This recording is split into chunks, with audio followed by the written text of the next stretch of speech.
ইব্রাহিম আলাইহিস সালামকে আল্লাহ তাআলা 60টি বিষয় দ্বারা পরীক্ষা করেছিলেন। 60টি বিষয় দ্বারা পরীক্ষা করেছিলেন ইরাকে। কোথায়? ইরাকে, জন্মস্থান ইরাক। ইরাকে 60টি বিষয় দ্বারা পরীক্ষা করেছিলেন। তার মধ্যে সর্বপ্রথম পরীক্ষা হলো মূর্তি পূজারীদের সাথে তার যুক্তি তর্কের পরীক্ষা। সে তর্কে ইব্রাহিম আলাইহিস সালাম জিতে গিয়েছিলেন। সুবহানাল্লাহ। অটল অনড়ভাবে তিনি বক্তব্য দিয়েছেন। এরপরে পিতার পক্ষ থেকে তার বিরুদ্ধে বহিষ্কার আদেশ এসেছে, তুমি এলাকা ছাড়ো, দেশ ছাড়ো। সেই পরীক্ষায়ও তিনি উত্তীর্ণ হয়েছেন। এরপরে তৃতীয় নাম্বার পরীক্ষা হলো স্ত্রী ও ভাতিজা বাদে আর কেউ তার কালিমা গ্রহণ করেনি, তার প্রতি ঈমান আনেনি, তার প্রতি বিশ্বাস করেনি। সামাজিকভাবে বয়কট হলেন, জাতীয়ভাবে শত্রু আখ্যায়িত হলেন। নির্মমভাবে নিষ্ঠুরভাবে তাকে জুলুম করা শুরু করলো। সেই সব জুলুম, সামাজিক সব বিরোধিতা হাসি মুখে তার নিষ্ঠা এবং আদর্শের মাধ্যমে পরীক্ষায় উত্তীর্ণ হলেন। সেখানে তিনি ধৈর্যের সাথে টিকে থাকলেন। সুবহানাল্লাহ। 4 নাম্বার হলো তারকা পূজারীদের সাথে সরাসরি যুক্তি তর্ক হলো। সেই যুক্তি তর্কেও আল্লাহর নবী ইব্রাহিম আলাইহিস সালাম মজবুত হয়ে বললেন না যে আমি এদের সাথে তর্ক করতে যাব না, আমি এদের সাথে পারবো না, এ কথা বলেন নাই। দেখছেন একজন শুধু ঈমান এনেছে, পুরুষ, তার ভাতিজা, আর একজন ঈমান এনেছেন তার স্ত্রী সারা। আসসালামু আলাইকুম ওয়া রাহমাতুল্লাহি ওয়া বারাকাতুহু।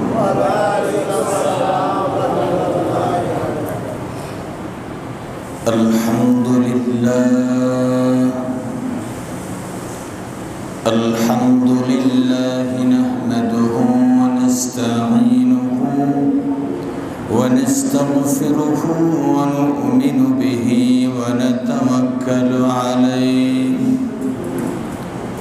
ওয়া নাশহাদু আন লা ইলাহা ইল্লাল্লাহু ওয়াহদাহু লা শারীকা লাহু ونشهد أن سيدنا وحبيبنا ومولانا محمدا عبده ورسوله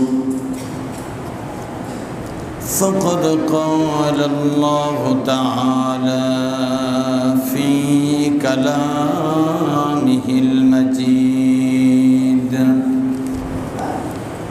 وفرقانه الحميد أعوذ بالله من الشيطان الرجيم بسم الله الرحمن الرحيم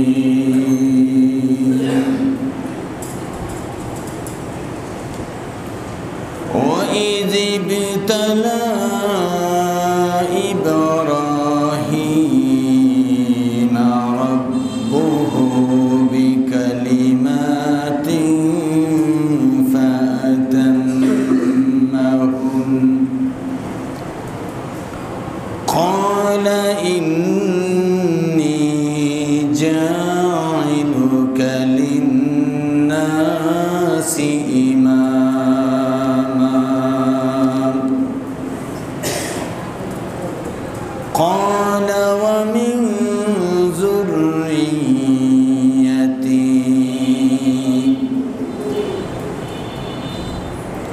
قال لا ينال عهد الظالمين إن الله وملائكته يصلون على النبي يا أيها الذين آمنوا صلوا عليه وسلموا تسليما اللهم اللهم صل على محمد وعلى آل محمد كما صليت على إبراهيم وعلى آل إبراهيم إنك حميد مجيد محترم মুসলিয়ানি কিরাম মহান আল্লাহ রাব্বুল আলামিনের শুকর এজন্য যে তিনি আমাদেরকে দয়া করে কোরআন আল করিম থেকে তেলাওয়াত করা তেলাওয়াত শোনার তৌফিক দান করলেন আলহামদুলিল্লাহ। মহান রবের এই বিশাল কিতাব কোরআন আল করিম, এখান থেকে আমি একখানা আয়াত তেলাওয়াত করেছি। আয়াতখানা সূরা আল বাকারা, দ্বিতীয় নম্বর সূরা, 124 নম্বর আয়াত। সূরা আল বাকারা 124 নম্বর আয়াত। আল্লাহ রাব্বুল আলামিন বলছেন, ওয়াইযি বিতালা ইব্রাহিমা রাব্বুহু বিকালিমাতিন ফাআতাম্মাহুন্না। মহান আল্লাহ রাব্বুল আলামিন তার নবী ইব্রাহিম আলাইহিস সালামকে কয়েকটি কালিমা বা কয়েকটি বাক্য দ্বারা পরীক্ষা করলেন, কয়েকটি হুকুম দিয়ে পরীক্ষা করলেন এবং সেই পরীক্ষা ফাআতাম্মাহুন্না, ইব্রাহিম আলাইহিস সালাম তা পূর্ণ করলেন, পরীক্ষা করলেন। আর সেই পরীক্ষায় ইব্রাহিম আলাইহিস সালাম উত্তীর্ণ হলেন। সুবহানাল্লাহি ওয়া বিহামদিহি। পরীক্ষায় যে উত্তীর্ণ হয়েছেন এটা তিনিই বললেন, যিনি পরীক্ষা দিলেন। আল্লাহ তাআলা পরীক্ষা দিলেন, সেই পরীক্ষায় উত্তীর্ণ হলেন কি হলেন না এটা আল্লাহ রাব্বুল আলামিন নিজেই বললেন ফাআতাম্মাহুন্না। আর এই পরীক্ষায় আমার নবী ইব্রাহিম আলাইহিস সালাম পুরা 100 পেয়ে উত্তীর্ণ হলেন। সুবহানাল্লাহ।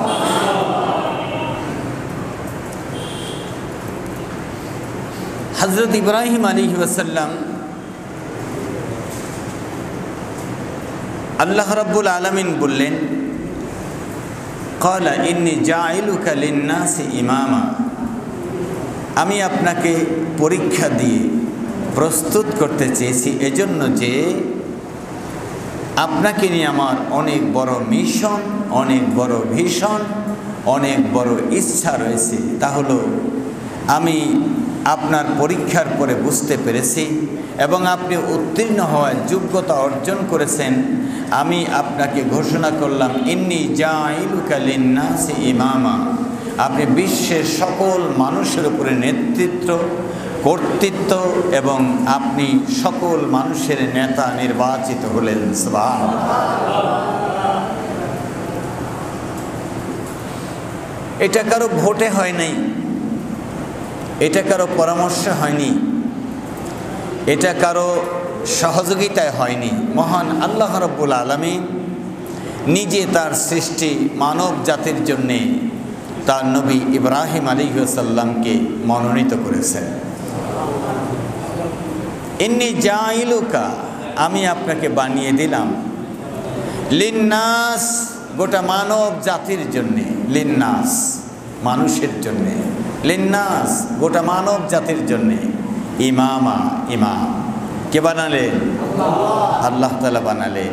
তাই ইহুদি, খ্রিস্টান, নাছারা, মুসলিম, অমুসলিম সকলেই ইব্রাহিম আলাইহিস সালামকে তাদের জাতির পিতা মনে করে এবং তাদের আদর্শ মনে করে, তাদের ধর্মীয় গুরু মনে করে, তাদের রাজনৈতিক নেতা মনে করে, তাদের আদর্শের প্রতীক মনে করে। সুবহানাল্লাহ।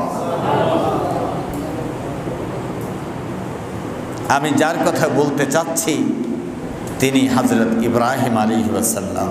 তার কথা বলে দিলেন কে? কে বলে দিলেন? ওয়াইয বিতালা ইব্রাহিম রাব্বুহু বিকালিমাতিন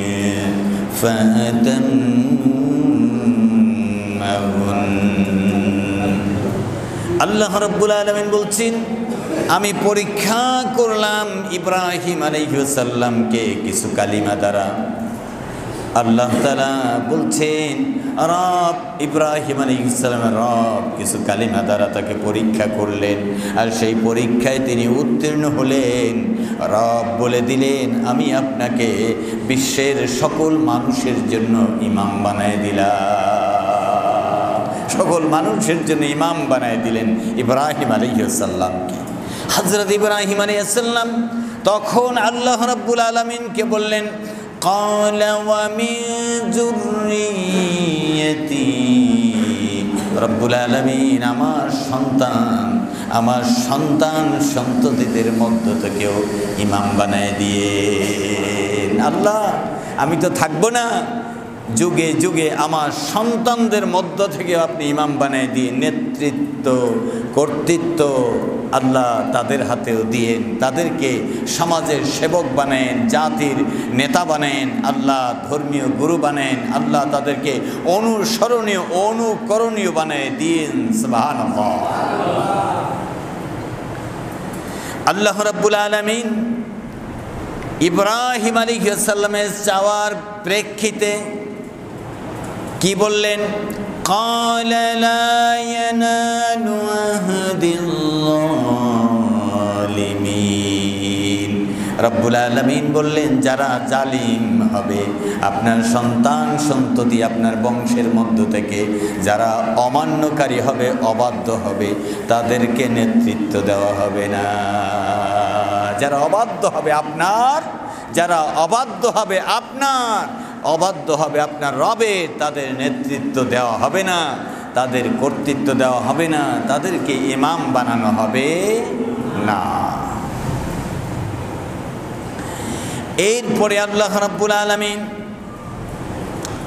সে কথাই উল্লেখ করলেন, ওয়া ইজ জাআলনাল বাইতা মাসাবাতাল লিন্নাসি ওয়া আমনা ওয়াত্তাখিযু মিন মাকামি ইব্রাহিমা মুসাল্লা।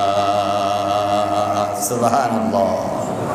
আল্লাহ রাব্বুল আলামিন বলছেন, আমি আমার ঘর বাইতুল্লাহকে সারা জাহানের মানুষের জন্যে ইবাদতের স্থান বানিয়ে দিলাম এবং নিরাপদ স্থান বানিয়ে দিলাম। আর আমি ইব্রাহিম আলাইহিস সালামের দাঁড়াবার জায়গাটা, তার পদচিহ্নওয়ালা জায়গাটা নামাজের জন্য নির্দিষ্ট করে দিলাম। ইব্রাহিম আলাইহিস সালাম যেখানে এসেছিলেন আল্লাহর নির্দেশে, সেই জায়গাটা আমি নামাজের জায়গা বানিয়ে দিলাম। সেই জায়গাটা ঘিরে সারা পৃথিবীর মানুষ নামাজ আদায় করবে। সেই জায়গায় আল্লাহ রাব্বুল আলামিন বলছেন, সেই জায়গায় আমার ঘর বাইতুল্লাহ নির্মাণ করার নির্দেশ দিয়ে দিলাম। ইব্রাহিম আলাইহিস সালাম আর তার সন্তান ইসমাইল আলাইহিস সালাম সেইখানে আমার ঘর বাইতুল্লাহ নির্মাণ করলেন। সুবহানাল্লাহ। আল্লাহ রাব্বুল আলামিন বললেন, ওয়াইদিনা ইলা ইব্রাহিম ওয়া ইসমাঈলা আন তাহিরা বাইতিয়া লিত-তাইফিনা ওয়াল আকিফিনা ওয়ার রুকআইস সুজুদ। আল্লাহু আকবার, আল্লাহু আকবার। কোথায় আমরা আর কোথায় নবী ইব্রাহিম আলাইহিস সালাম আর কোথায় আমাদের রব? রব আমাদেরকে যেন এখনই ইব্রাহিম আলাইহিস সালামকে আমাদের কাছে এনে সেই বক্তব্য আমাদের শুনিয়ে দিলেন। এমন মন, মগজ, মেজাজ, সুস্থতা, ওই রকম ঈমান, ওই রকম ইখলাস আমাদেরকে দিয়ে দিলেন যে আমরা নীরব হয়ে আল্লাহর সেই বক্তব্য শুনতে পারতেছি। আলহামদুলিল্লাহ, আলহামদুলিল্লাহ, আলহামদুলিল্লাহ। আর এই সময় যদি হতো, এই বয়ানের সময়, এই মুহূর্তটা যদি হতো বাইতুল্লাহর সামনে, এ সময় নামাজের জন্যে হাজার হাজার হাজিরা, এই জিলকদ মাসের আজকের এই জুমার দিনে হাজার হাজার হাজিরা বাইতুল্লাহর কেন্দ্রে, বাইতুল্লাহর পাশে হাজির হয়েছে। কেউ তওয়াফে আছে, কেউ নামাজে আছে, কেউ তাকিয়ে আছে, কেউ দোয়ায় আছে, কেউ পথে আছে, কেউ যাচ্ছে, কেউ যাবে। আল্লাহ রাব্বুল আলামিন সেই সময় বাইতুল্লাহ থেকে হাজার হাজার মাইল দূরে বাইতুল্লাহর এই বয়ান, বাইতুল্লাহর এই তেলাওয়াত আমাদের নসিব করলেন, আলহামদুলিল্লাহ। আল্লাহ যেন হায়াতে তার কাবার তওয়াফ নসিব করে, আল্লাহ যেন তার কাবার মুসাফির করে কবুল করে, আল্লাহ যেন কাবার তওয়াফ নসিব করে, আল্লাহ যেন তার কাবার চত্বরে কবুল করে।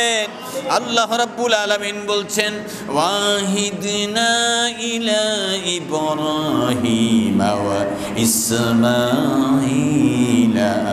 তাহিরা বাইতিয়া للطائفين والعاكفين والركع السجود। আমি নির্দেশ দিলাম ইব্রাহিম এবং ইসমাইল, তোমরা দুইজনই বাবা এবং ছেলে আমার এই ঘরকে আনতাহিরা বাইতিয়া, আমার এই ঘরটাকে পুত পবিত্র রাখবে, লিত্তাইফিনা তাওয়াফকারীদের জন্যে, ওয়াল আকিফিনা ইতিকাফকারীদের জন্যে, আর রুকআয়ে রুকুকারীদের জন্যে, আর সুজুদ সিজদাকারীদের জন্যে। সুবহানাল্লাহ। তাহলে ইমাম বানায় দিলেন জাতির, খাদেম বানায় দিলেন মসজিদে বাইতুল্লাহ। আল্লাহু আকবার। মসজিদের খাদেম বানায় দিলেন কে? কে বানায় দিলে? মসজিদের খাদেম বানায় দিলেন আল্লাহ রাব্বুল আলামিন। হযরত ইব্রাহিম আলাইহিস সালাম, ইসমাইল আলাইহিস সালাম এক যুগেই দোয়া করলেন, وَإِذْ قَالَ إِبْرَاهِيمُ رَبِّ اجْعَلْ هَذَا بَلَدًا آمِنًا وَارْزُقْ أَهْلَهُ مِنَ الثَّمَرَاتِ مَنْ آمَنَ مِنْهُمْ بِاللَّهِ وَالْيَوْمِ الْآخِرِ। রব্বুল আলামিন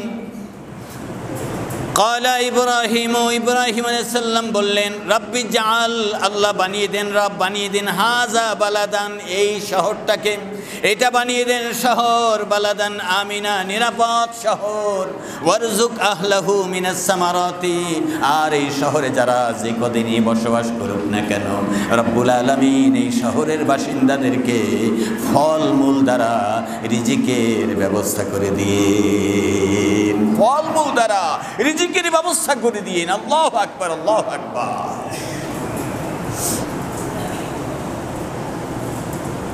খাবারের অভাব নাই, পানি নেই, ক্ষেত নাই, খামার নাই, মাটি নাই, ভূমি নেই, খাবারের অভাব নেই, খাবারের অভাব নেই।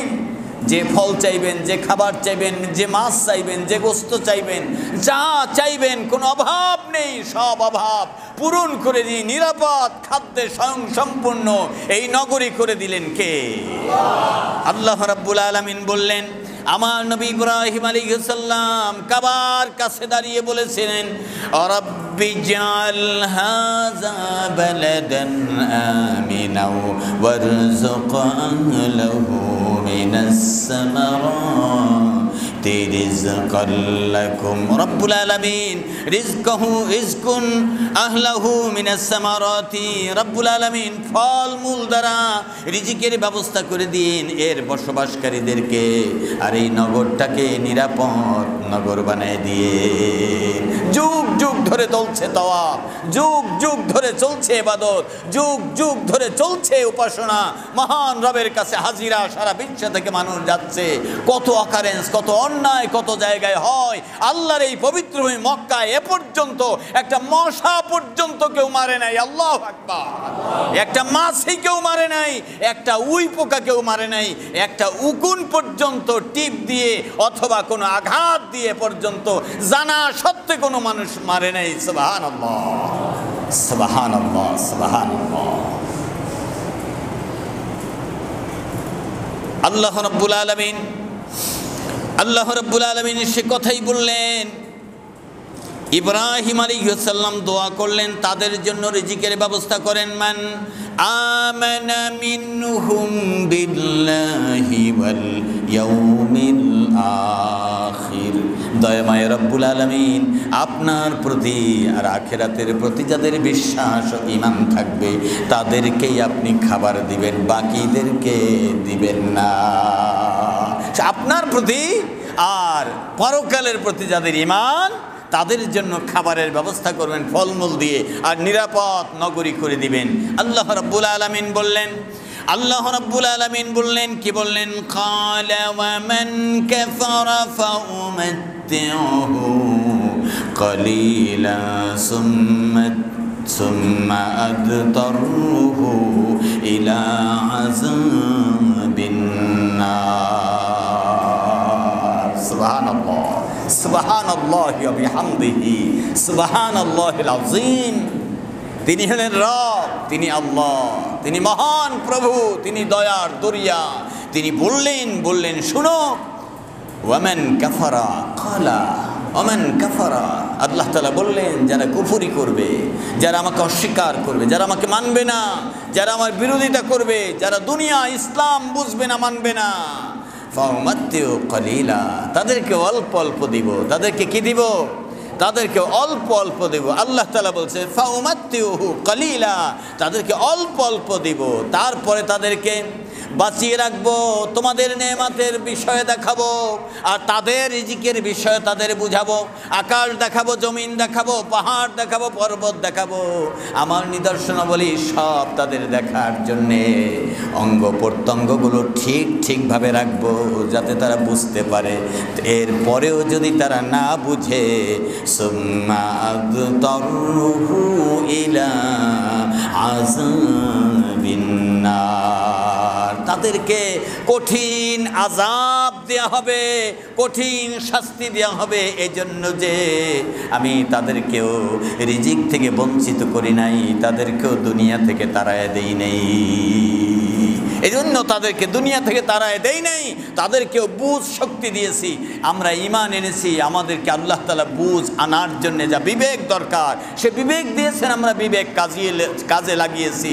আবার একজন ইহুদি, খ্রিস্টান, বৌদ্ধ, নাসারা, হিন্দু, নাস্তিক, তাদেরকে আল্লাহ বুঝ বুদ্ধি দিয়েছেন, যা দিয়ে দেওয়া তারা দুনিয়ায় চলতে পারে, বলতে পারে, চলতে পারে, সংসার, ব্যবসা বাণিজ্য, চাকরি সব চালাতে পারে। রব্বুল আলামিন বললেন আমি তাদেরকেও কিছু দিয়েছি, তাদের রুজি রোজগার দিয়েছি, বাড়িঘর দিয়েছি, জায়গা জমি দিয়েছি, তাদের বেঁচে থাকার জন্য দিয়েছি।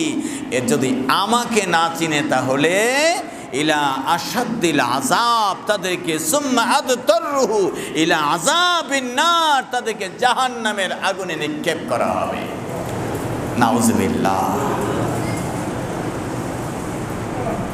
যেইটুকু বুঝ থাকার কারণে, যেইটুকু রুচি থাকার কারণে, যেইটুকু বিবেক থাকার কারণে আমরা আল্লাহ তাআলাকে চিনতে পেরেছি, বুঝতে পেরেছি, ওইটুকু বুঝ আর বিবেক ওই সকল মানুষের মধ্যেও আল্লাহ দিয়েছেন যারা আল্লাহ তাআলাকে মানে না।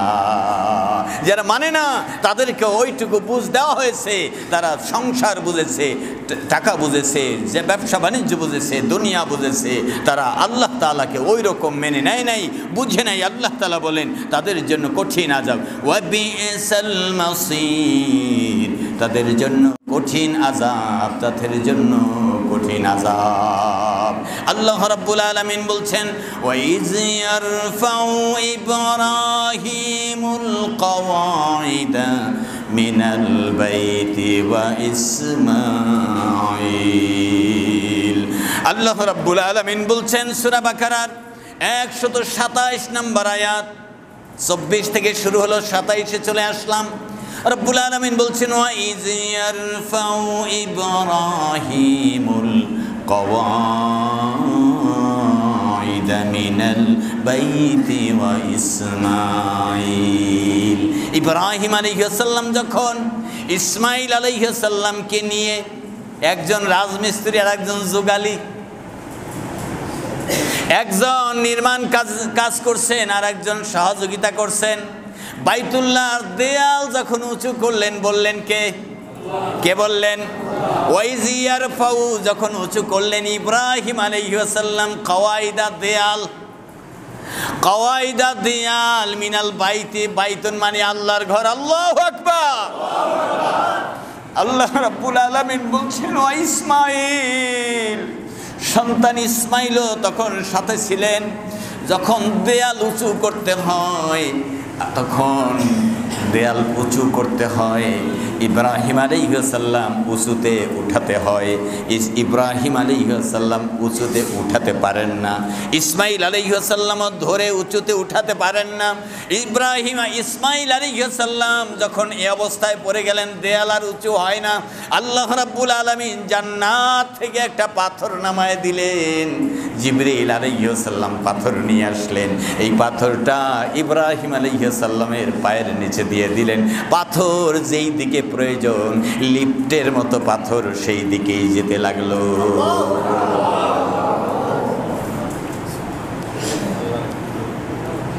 সুবহানাল্লাহ, সুবহানাল্লাহ, সুবহানাল্লাহ। দেয়াল উঁচু করতে হলে, দেয়ালে গাঁথনি করতে হলে মাচা পাততে হয়, ঠিক কিনা? মাচা বানাতে হয়, মাচানের উপরে দাঁড়াতে হয়।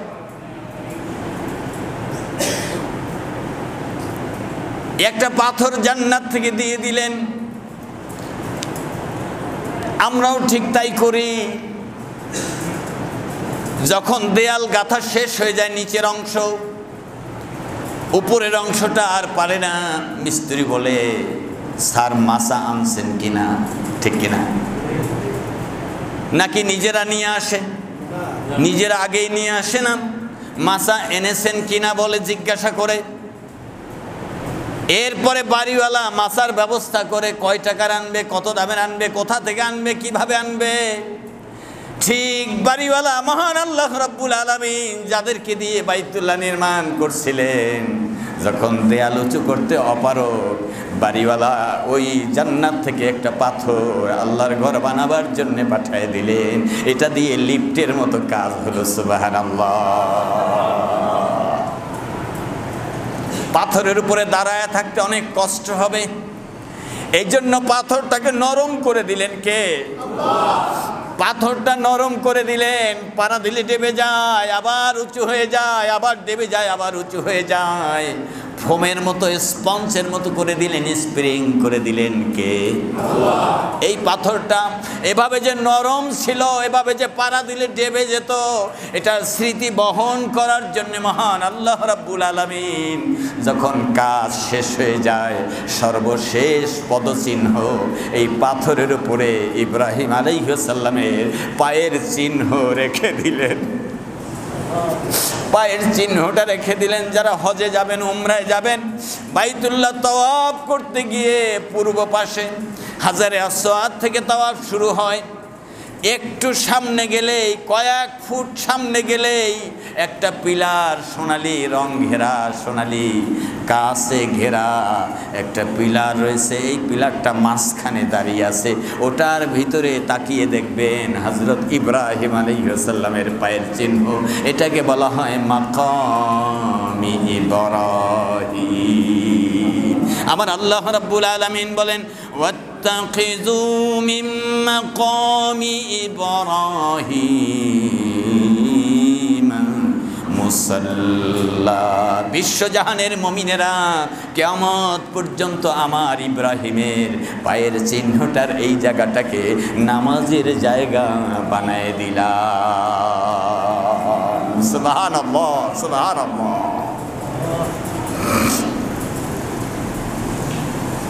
আল্লাহ রাব্বুল আলামিনের নবী ইব্রাহিম আলাইহিস সালাম আর নবী ইসমাইল আলাইহিস সালাম, বাবা এবং পুত্র দুজনেই কাবার দেয়াল উঁচু করলেন।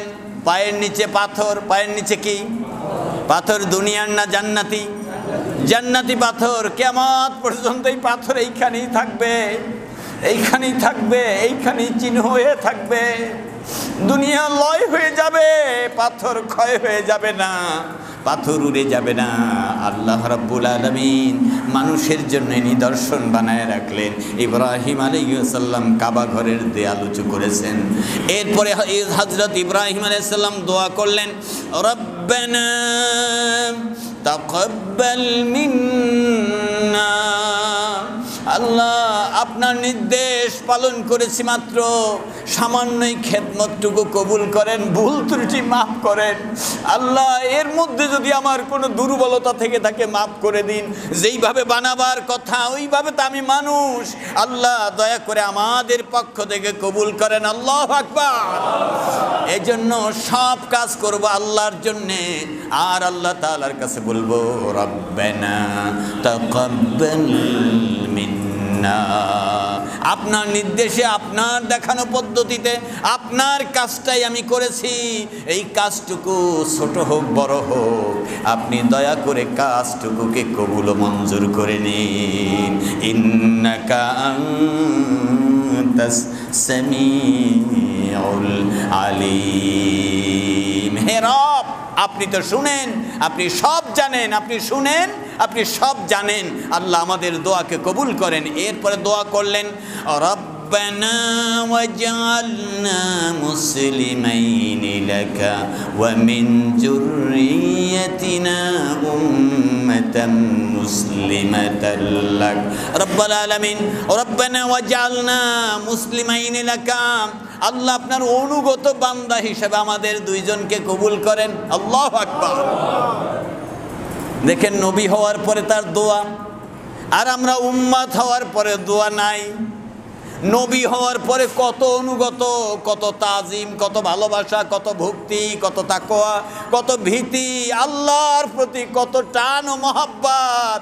বলছেন রব্বানা ওয়াজআলনা মুসলিমাইনি লাকা। রব্বুল আলামিন আমাদের বাপ বেটা দুইজনকে মুসলমান করে কবুল করে। সুবহানাল্লাহ, সুবহানাল্লাহ। মুসলমান করে মানে অনুগত বান্দা হিসেবে কবুল করেন, আপনার একনিষ্ঠ বান্দা হিসেবে কবুল করেন। আমিনকে কবুল করেন যারা এখনো আসে নাই। উম্মাতাম মুসলিমাতাল লাক। আল্লাহ আমার সন্তান সন্ততি কিয়ামত পর্যন্ত যারা আসতেছে তাদেরকে আপনি মুসলমান করে কবুল করেন। আল্লাহ রাব্বুল আলামিন বলছেন হুয়া সাম্মাকুমুল মুসলিমিন মিল্লাতা আবিকুম ইব্রাহিম হুয়া সাম্মাকুমুল মুসলিমিন। তোমাদের জাতির পিতা আমার কাছে আবেদন করেছে আমি যেন তোমাদের নাম মুসলমান রাখি, এজন্য তিনি মুসলমান নাম রেখেছেন। আমি তার ওই দোয়া কবুল করে তোমাদেরকে মুসলমান নাম রেখে দিলাম। লা তামুতুন্না ইল্লা ওয়া আনতুম মুসলিমুন। ওই দোয়া আমি কবুল করেছি। মুসলমান না হইয়া কিন্তু মরিও না, মুসলমান না হইয়া মরিও না। মুসলমান হও, মুসলমান হও, মুসলমান না হইয়া মরিও না। ইব্রাহিমের দোয়া কবুল করেছি, তোমরা মুসলমান। হে মুসলমান, আমরা মুসলমান, এক কাবা, এক আল্লাহ, এক নবী। আমরা মুসলমান, এক কোরআন। খবরদার, খবরদার মুসলমান, মুসলমানদের সাথে আর দ্বন্দ্বে লিপ্ত হব না ইনশাআল্লাহ। আল্লাহ কবুল করেন, আমিন। আল্লাহ কবুল করেন, আমিন। মুরব্বীরা দোয়া চায়, হুজুর দোয়া করেন আল্লাহ যেন হেদায়েত দেন। কি বলেন, চাই কি না? মূর্খ মানুষ দোয়া চায়, হুজুর দোয়া করেন আল্লাহ যেন হেদায়েত দেয়। সাধারণ মানুষ দোয়া চায়, আল্লাহ হুজুর দোয়া করেন আল্লাহ যেন হেদায়েত দেয়। আমি দোয়া চাই আল্লাহ, আমি দোয়া চাই সাধারণ মানুষের কাছে, ভাইয়েরা দোয়া করেন আল্লাহ যেন আলেমদেরকে হেদায়েত দান করে। কারণ আলেমরা যা হেদায়েত নয় সেই পথ নিয়ে এখন গুমরাহির পথে চলছে কি চলছে না বলে। হেদায়েত হলো একনিষ্ঠভাবে আল্লাহর পথে টিকে থাকা, আল্লাহ রসুলের চরিত্রের মতো চরিত্র গঠন করা, নিজেকে দায়ী আল্লাহ হিসাবে, মাটির মানুষ হিসাবে নিজেকে প্রতিষ্ঠিত করা।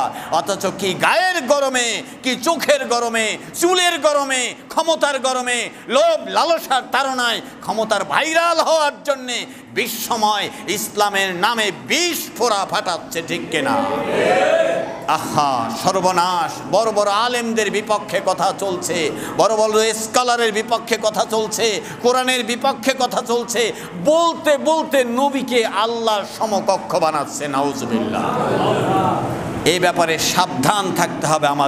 আমাদের বেশি বেশি কোরআন পড়তে হবে, বেশি বেশি কোরআন জানতে হবে, বেশি বেশি হাদিস পড়তে হবে, জানতে হবে, মানতে হবে। আমাদের চোখ কান খোলা রাখতে হবে। কারো কথায় ঈমান আমরা নষ্ট করতে পারি? ঈমান নষ্ট করতে পারি না, ঈমান নষ্ট করতে পারি না। এই জন্য কোরআন যা আছে, কোরআনে যা আছে, হাদিসে যা আছে তা মেনে চলবো। আন্দাজে কেউ কথা বললে সে কথার দিকে যাব না। আল্লাহ রাব্বুল আলামিনের নবী ইব্রাহিম আলাইহিস সালাম দোয়া করলেন, রব্বানা ওয়াজআলনা মুসলিমাইনি লাকা ওয়া মিন যুররিয়্যাতিনা উম্মাতাম মুসলিমাতাল লাক। রব্বুল আলামিন আমাদের বাপ বেটা দুইজনকে আল্লাহ দয়া করে অনুগত মুমিন মুসলমান হিসাবে কবুল করেন। এরপরে আমাদের সন্তান সন্ততিদেরকে কবুল করেন। ওয়া আরিনা মানাসিকানা ওয়া তুব আলাইনা ইন্নাকা আনতাত তাওয়াবুর রহিম। রব্বুল আলামিন আপনার দিন মানার জন্যে যে নিয়ম কানুন পদ্ধতি আছে এইগুলো আমাদেরকে শিখিয়ে দিন। আমিন।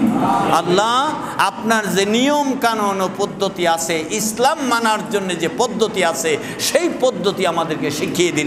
মানা শিখানা, তাহলে এই পদ্ধতি শিখাবেন কে? আল্লাহ শিখাবেন। ইব্রাহিম আলাইহিস সালাম বললেন, হে আল্লাহ আমাদেরকে আপনার ইসলাম মানার জন্য যে পদ্ধতি আছে, নিয়ম কানুন আছে তা আপনি শিখিয়ে দিন। আল্লাহ রাব্বুল আলামিন বলছেন, এরপরে দোয়া করলেন রব্বানা ওয়াবআস ফীহিম রাসূলাম মিনহুম। আল্লাহ রাব্বুল আলামিন আমার বংশধরদের মধ্য থেকে এমন একজন রাসূল পাঠায়েন। সুবহানাল্লাহ, সুবহানাল্লাহ, সুবহানাল্লাহ। এমন একজন রাসূল পাঠায়েন, রাসূলাম মিনহুম ইয়াতলু আলাইহিম আয়াতিকা, যে রাসূল আপনার আয়াত তেলাওয়াত করে করে জাতিকে শোনাবে। এই প্রথম নবী, এই প্রথম রাসূল দাঁড়ে দাঁড়ে গিয়ে বলতেন, এ আল্লাহর আয়াত, এ আল্লাহর আয়াত, এগুলো আল্লাহর আয়াত, এগুলো আল্লাহর আয়াত। আল্লাহ রাসূল সাল্লাল্লাহু আলাইহি সাল্লাম বলছেন, আমার জীবদ্দশায় তোমরা হাদিস লিখবে না, খবরদার তোমরা হাদিস লিখবে না, লিখলেও আমার কাছে নিয়ে আসবে না। আমার কথা শুনে রাখবে, মনে রাখবে, মুখস্থ রাখবে, লিখে রাখবে শুধুমাত্র আল্লাহর কিতাব। আল্লাহু আকবার। কিতাবের নাম কি? কিতাবের নাম কি? তাই তো রাসূল সাল্লাল্লাহু আলাইহি ওয়াসাল্লাম কাতেব ওহী দ্বারা সাহাবীদের নিয়োগ দিয়েছেন ওহী লেখার জন্যে। আমি যেইখানেই যাই, যেইখানে অবস্থান করি, দিনে রাতে সকালে বিকালে যখনই ওহী নাজিল হয়, তোমরা ওহীগুলো লিখে রাখবে, সাবধান ওহীগুলো লিখে রাখবে। যেইটুকু ওহী সবগুলো লিখে রাখা হলো। আল্লাহ রাব্বুল আলামিন রাসূল সাল্লাল্লাহু আলাইহি ওয়াসাল্লামের কথা দোয়া করে দিলেন। ইব্রাহিম আলাইহিস সালাম কাবার চত্বরে কি দোয়া করলেন?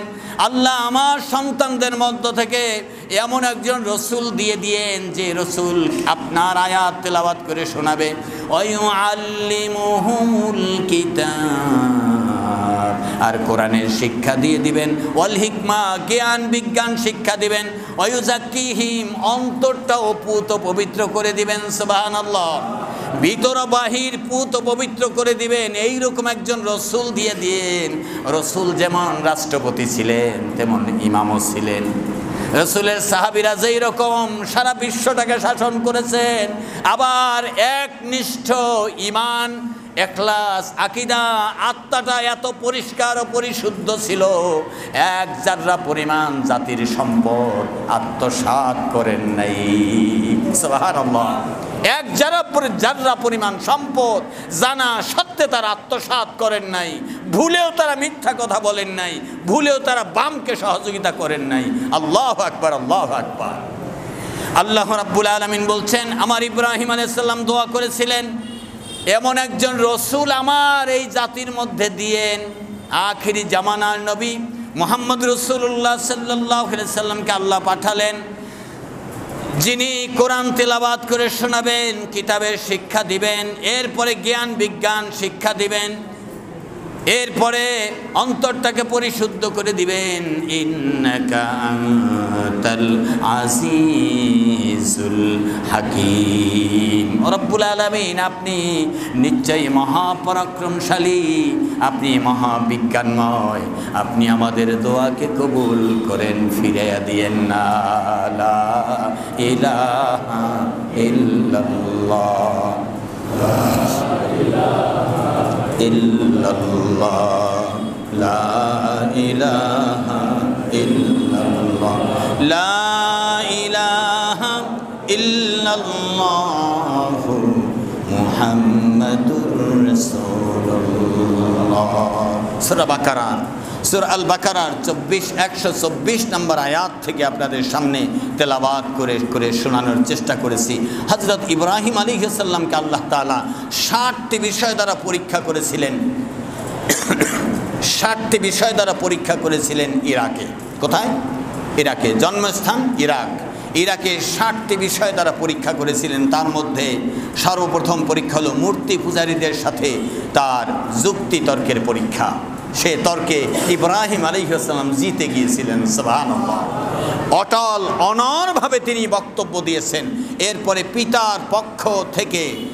পিতার পক্ষ থেকে তার বিরুদ্ধে বহিষ্কার আদেশ এসেছে, তুমি এলাকা ছাড়ো, দেশ ছাড়ো। সেই পরীক্ষায়ও তিনি উত্তীর্ণ হয়েছেন।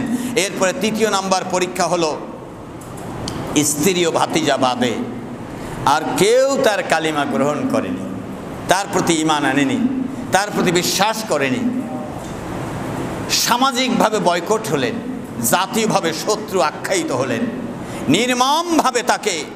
নির্মমভাবে নিষ্ঠুরভাবে তাকে জুলুম করা শুরু করলো। সেই সব জুলুম, সামাজিক সব বিরোধিতা হাসি মুখে তার নিষ্ঠা এবং আদর্শের মাধ্যমে পরীক্ষায় উত্তীর্ণ হলেন। সেখানে তিনি ধৈর্যের সাথে টিকে থাকলেন। সুবহানাল্লাহ। 4 নাম্বার হলো তারকা পূজারীদের সাথে সরাসরি যুক্তি তর্ক হলো। সেই যুক্তি তর্কেও আল্লাহর নবী ইব্রাহিম আলাইহিস সালাম মজবুত হয়ে বললেন না যে আমি এদের সাথে তর্ক করতে যাব না, আমি এদের সাথে পারবো না, এ কথা বলেন নাই। দেখছেন একজন শুধু ঈমান এনেছে, পুরুষ, তার ভাতিজা, আর একজন ঈমান এনেছেন তার স্ত্রী সারা। আর কেউ না। সেইখানে সে দুঃসাহসিক এক ভূমিকা রেখেছেন। এরপরে কেন্দ্রীয় দেবমন্দির বুঝেন তো, একটা গ্রামের মধ্যে 10টি মসজিদ থাকলে একটা মসজিদ যদি মাঝখানে থাকে আর মসজিদটা বড় হয়, এটাকে কেন্দ্রীয় মসজিদ বলা হয়। ঠিক ইরাকের কেন্দ্রীয় দেবমন্দির যেটা, দেবতাদের কেন্দ্রীয় মন্দির যেটা, এই কেন্দ্রীয় দেব মন্দিরে ঢুকে সবগুলো মূর্তি ভেঙে চুরমার করে দেওয়ার এই দুঃসাহসিক পরীক্ষা তিনি দিলেন আল্লাহর নির্দেশে। সুবহানাল্লাহ। এরপরে অবশেষে রাজদরবারে তাকে হাজির হতে হলো। নমরুদের মুখোমুখি হলেন। নমরুদ হলো তৎকালীন সেই মূর্তি পূজারী মুশরিক শাসক, জালিম, ইসলাম ও নবী বিরোধী সেই সন্ত্রাসীর সামনে হাজির হয়েও তিনি সাহসিকতার সাথে কথা বললেন এবং তার বিনিময়ে তাকে একটি জ্বলন্ত অগ্নিকুণ্ডে পুড়ে জীবন্ত জীবন দেওয়ার জন্য, জীবন্ত মৃত্যুদণ্ড কার্যকর করার মতো এমন একটি আইন ও রায় পাশ হলো। সেখানেও তিনি হাসি মুখে সেই অগ্নিকাণ্ডে ঝাঁপিয়ে পড়ার মতো সাহসিকতার পরীক্ষা দিলেন। সুবহানাল্লাহ। আল্লাহ রাব্বুল আলামিন অথচ সেখান থেকে তাকে মুক্তি দিয়েছেন। আমি 3 নম্বরে বলেছিলাম, পঞ্চম নম্বরে বলেছিলাম কেন্দ্রীয় দেবমন্দিরে ঢুকে মূর্তিগুলো ভাঙার এই দুঃসাহসিক পরীক্ষা দিলেন। সেই কথাগুলো রয়েছে সূরা আল আম্বিয়া 57 নম্বর আয়াত থেকে। ইনশাআল্লাহ আগামী জুমায় সেখান থেকে আলোচনা হবে। সেই দেবমন্দিরে যাওয়ার আগে হযরত ইব্রাহিম আলাইহিস সালামকে বলা হয়েছিল যে তর্ক বিতর্ক তো যাই হলো, তো তুমি আমাদের মেলা আছে, তোমার ভাড়া লাগবে না, তোমাকে ফ্রি উটে চড়াইয়া অথবা বড় দামি ঘোড়ায় চড়াইয়া তোমাকে মেলায় নিয়ে যাওয়া হবে, এই মেলায় তুমি চলো। তো ইব্রাহিম আলাইহিস সালামের বাবা আজর বললেন যে এ ছেলেকে মেলায় নিলে কোনো লাভ নাই, সেখানে গেলেও গ্যাঞ্জাম করবে, সেখানে গেলেও হইচই করবে, সেখানে গেলেও ফিতনা ফাসাদের সৃষ্টি করবে। আপনারা কি বলেন? নবী কি ফিতনা সৃষ্টি করবে? করবে? করবে না, বরং নবীজি যেখানে যাবেন সেখানেই আল্লাহর নির্দেশে কালিমার পতাকা উড়াবার চেষ্টা করবেন। এখন সারা দুনিয়ায় যারা আল্লাহর কথা বলে তারা ফিতনাবাজ, আর যারা গান বাজনা হই হুল্লোড় হই হই রই রই করে তারা নাকি শান্তির পক্ষের, শান্তির পায়রা উড়ায়। এমনটাই শুরু হয়েছে, ঠিক কিনা? এমনটাই শুরু হয়েছে। আলেমরাও দুই ভাগে ভাগ হয়েছে। যারা কোরআন থেকে হাদিস থেকে কথা বলবে তারা ফিতনা সৃষ্টিকারী, তারা আলেম পছন্দ করে না, ইমান পছন্দ করে না, তারা নবী পছন্দ করে না, তারা ইসলামের ভালো পক্ষে না, কোরআন হাদিসের পক্ষে না। আর যারা গান বাজনা হই হই রই রই করে, যারা সেই রকম সবার সাথে তাল মিলিয়ে চলতে পারে, তারাই নাকি খুব ভালো মানুষ। এরকম এখন দ্বন্দ্ব সৃষ্টি হয়েছে। খবরদার, এই জোয়ারের টানে অথবা ভাটার টানে আপনার ইমান যেন নষ্ট না হয়। জবাবদিহিতা কিন্তু আপনারটা আপনারই করতে হবে। আপনি কথা বললে চলবে না। আলেমরা নানা মতে, আমি যাব কোন পথে? আলেমরা নানা মতে, আমি যাব কোন পথে? এ কথা আপনি বললে চলবে না, কারণ আপনি আসছেন একা, যাবেনও আসছেন একা, যাবেনও একা। আলেমদের জবাবদিহিতা আলেমরা করবে, অবশ্যই জবাবদিহির কাঠগড়ায় দাঁড়াতে হবে, কঠিন শাস্তির সম্মুখীন হতে হবে। তাদের বিপর্যয় বেশি বাকি নাই, আলেমদেরকে বিপর্যয়ের বেশি বাকি নাই। আবার সৎ ও নিষ্ঠার সাথে যারা কোরআনের ধারক বাহক, তাদের বিজয়েরও বেশি বাকি নাই, পরাজয় হতে বাকি থাকবে না নাস্তিকদের, বেদাতীদের, কুফরিদের। আবার বাতিলদেরকে দমন করে যারা তৌহিদবাদী, তাদের বিজয়ের বেশি বাকি নাই।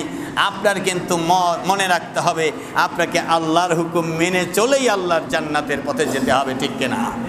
আল্লাহ তাআলা আমাদেরকেও বুঝ দান করেন, আমিন। আমাদেরকে ধৈর্যের সাথে বুঝার আমল করার তৌফিক দান করেন, আমিন। হযরত ইব্রাহিম আলাইহিস সালাম তর্ক বিতর্কের পরে মেলায় যেতে তাকে আহ্বান করা হলো। ইব্রাহিম আলাইহিস সালাম বললেন, আমি তো মেলায় যাব না, আমি আসলে শারীরিকভাবে মানসিকভাবে সকল দিক থেকে আমি অসুস্থ, এতক্ষণ কথা বলেছি, মেলায় যাওয়ার মন মানসিকতা আমার নাই, আন্নে সাকিব, আমি এখন অসুস্থ, আমি যাব না। তবে হ্যাঁ, একটা কথা আছে। বলো, কি কথা? আবার যে ঘুরে দাঁড়াইলা, কত সাহস বেটা, আবার ঘুরে দাঁড়াইলা? মেলায় যাবে না আমার কথা বলো। কথা কি বুঝেন আপনারা? মেলায় যাবে না আমার কথা বলো। ইব্রাহিম আলাইহিস সালাম শেষ কথা বললেন, তাল্লাহি ওয়া তাল্লাহি লাকিদান্না আসনামাকুম বা'দা আন তুওয়াল্লু মুদবিরিন। তোমরা যাও, যেখানে মনে চায় সেখানে যাও, মেলায় যাও বা খেলায় যাও, তোমরা যাওয়ার পরে আমার সাথে বোঝাপড়া হবে দেবতাদের সাথে। আমি দেখতে চাই ওরা কি মানে আর আমি কি বলতে চাই। বোঝাপড়া হবে, বোঝাপড়া হলো আকিদান্না আসনামাকুম, তোমাদের দেবতাগুলোর সাথে তোমরা যাও মেলায়, তারপরে আমি দেখতেছি কি হয় দেবতার সাথে, তা আমি দেখে নিব। লোকেরা তো বলতেছে যে ইব্রাহিম আলাইহিস সালাম যে কথা বলল, নাকি কোনো সর্বনাশ ঘটায়, কি করে না না করে? না, কিছু করবে না, ওই রকম ছেলে না। যা বুঝো তা ওই রকম ছেলে না, আসলে ওই রকম কিছু করার না। কি বলবে না বলবে, যাক, যা হয়েছে হয়েছে, যা হয়েছে, আর কিছু বলার দরকার। যাও বাবা, তুমি তোমার পথে যাও, আমরা মেলায় চলে যাই। মেলায় যাওয়ার পরে কি ঘটনা ঘটলো তা হলো এইরকম। আমি সূরা আল আম্বিয়া থেকে আগামী শুক্রবার বলবো ইনশাল্লাহ, সময় কাটায়। এখন এখানেই শেষ। আমরা চাচ্ছি কোরআন থেকে বলবো, কোরআন থেকে শুনবো, কোরআন থেকেই মানবো। হাদিস থেকে বলবো, হাদিস থেকে শুনবো, হাদিস থেকেই মানবো। আল্লাহ ইসলামের এই মূল কিতাবের